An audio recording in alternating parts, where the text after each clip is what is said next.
लेकिन बच्चों में ज़रूर, चूँकि बच्चे वैक्सीनेटेड नहीं हैं, तो उनमें चांसेस ज़्यादा रहेगा सिवियरिटी के। हाँ, मैं ये ज़रूर बोलूँगा कि जो अगर इम्यूनो कम्प्रोमाइज़्ड है, अगर पहले से कोई कोमॉर्बिडिटीज़ हैं, तो उन कोमॉर्बिडिटीज़ के अकॉर्डिंगली जो चीज़ अवॉइड करना चाहिए, वो अवॉइड करना है।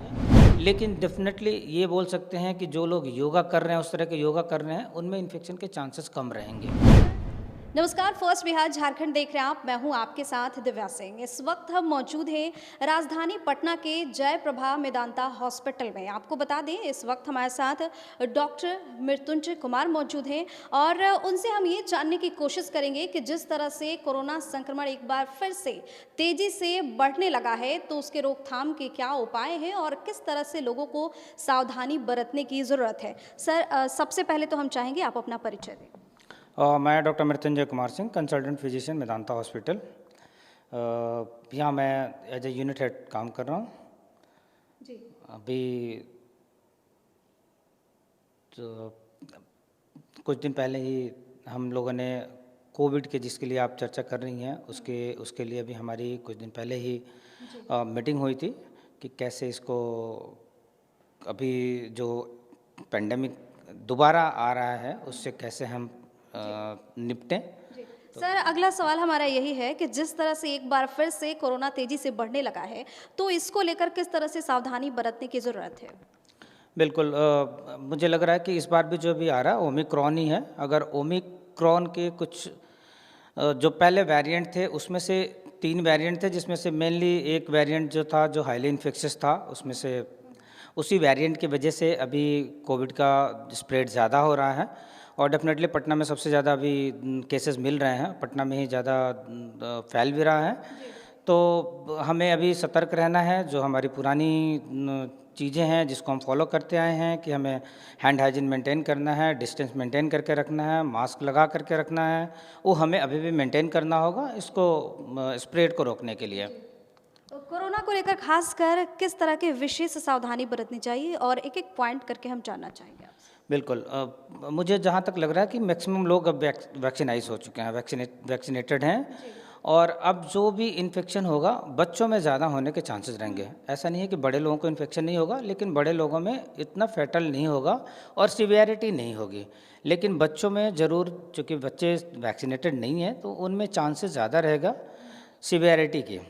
और अभी स्कूल खुल गए हैं, स्कूल के बच्चों में देखा जा रहा है कि उनमें ज़्यादा हो रहा है। उन बच्चों को भी हमें एडवाइस करके रखना है कि वो हैंड हाइजीन को मेंटेन करें, मास्क लगा करके रहें। उनको अगर किसी तरह के सिम्टम्स पता चल रहा है, तो पेरेंट्स भी स्कूल में इन्फॉर्म करें। अगर स्कूल के टीचर्स को पता चल रहा है, तो स्कूल के टीचर्स पेरेंट्स को इन्फॉर्म करें। और इस तरह से हम बच्चों में कम्युनिकेशन को, स्प्रेड को रोक सकते हैं। बड़े लोगों में अगर होता भी है, तो अब सिवियरिटी नहीं है, इसलिए हमें बहुत ज़्यादा पैनिक होने की ज़रूरत नहीं है, लेकिन सतर्क रहना है और हमेशा सतर्क रहना है इसके लिए। जी।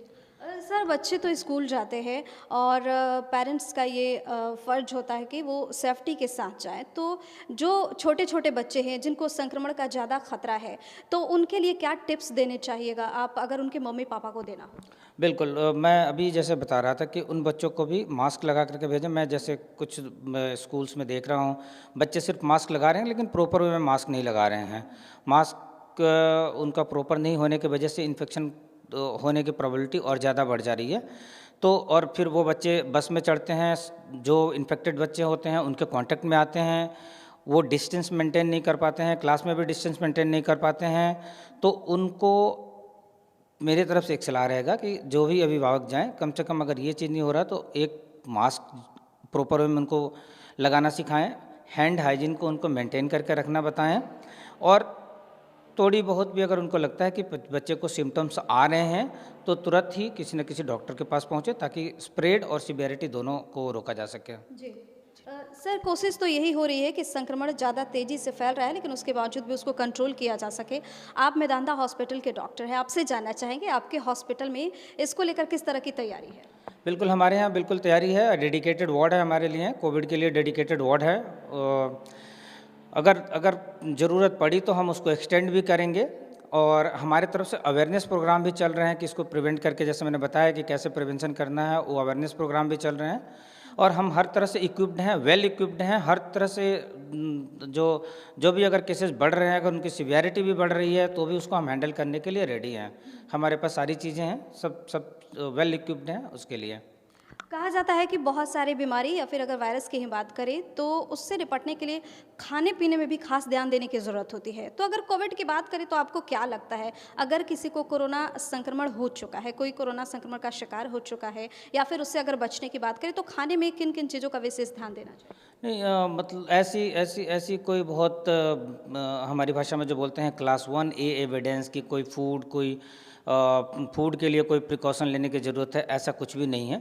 हाँ, मैं ये ज़रूर बोलूँगा कि जो अगर इम्यूनो कम्प्रोमाइज़्ड है, अगर पहले से कोई कोमॉर्बिडिटीज़ हैं, तो उन कोमॉर्बिडिटीज़ के अकॉर्डिंगली जो चीज़ अवॉइड करना चाहिए वो अवॉइड करना है।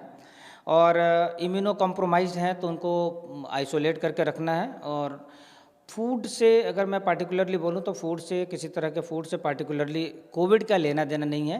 डेफिनेटली अभी रेनी सीजन शुरू हो चुके हैं तो रेनी सीजन की वजह से कुछ बीमारियां होती हैं, तो बाहर की चीज़ों उस पार्ट के लिए बाहर की चीज़ों को अवॉइड करना चाहिए, नहीं खाना चाहिए। होममेड फूड प्रीफर करें। और खाने के लिए कोई इस तरह का क्लास 1 रिकमेंडेशन नहीं है किसी चीज़ के लिए कि ये खाने से कोविड कम होगा और कुछ खाने से कोविड बढ़ सकता है।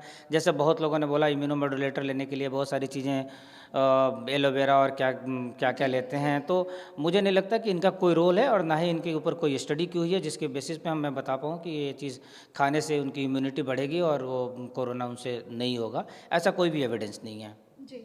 और सर कहते हैं कि योग से रोग दूर भागता है, तो आपको क्या लगता है योग कितना हमारा साथ दे सकता है अगर कोरोना से लड़ने की बात आई तो?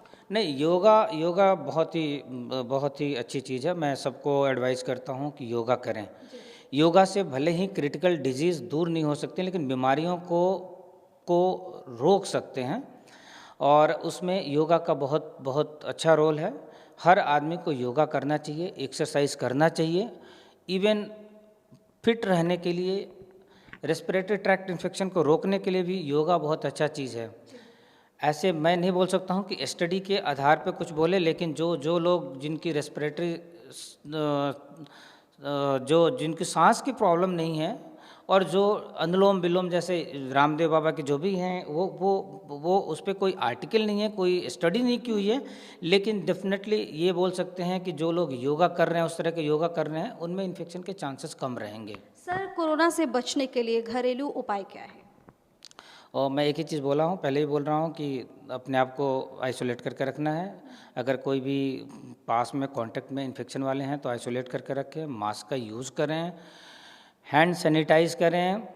और ऐसी कोई घरेलू नुस्खा नहीं है जिससे मैं बोलूं कि जिसको यूज़ करने से कोरोना दूर हो जाए या कोरोना का इन्फेक्शन नहीं हो। इस तरह का कोई भी आर्टिकल, कोई भी पब्लिकेशन, कोई भी स्टडी नहीं है।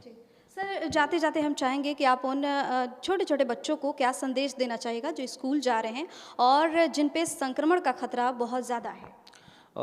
मैं बच्चों को बोलूँगा कि वो अगर उनको किसी तरह के सिम्टम्स लग रहे हैं, जैसे बुखार आना, खांसी होना, सिर में दर्द होना, लूज मोशन होना, अगर इस तरह के सिम्टम्स लग रहे हैं, गले में खराश होना, नाक से पानी आना, तो अपने आप को वो खुद बच्चे अगर समझदार हैं तो दूरी बना करके रखें, आइसोलेट कर लें। और इस तरह के सिम्टम्स आ रहे हैं तो अपने पेरेंट्स को इन्फॉर्म करें, टेस्ट कराएं। अगर पॉजिटिव आते हैं तो जिस स्कूल में जा रहे हैं, जिस बस से जा रहे हैं, उनको भी इन्फॉर्म करें ताकि उसको आगे किसी और में कम्युनिकेट ना हो, किसी और में इन्फेक्शन ना हो, उसको रोका जा सके। जी सर, बहुत बहुत धन्यवाद। Thank you.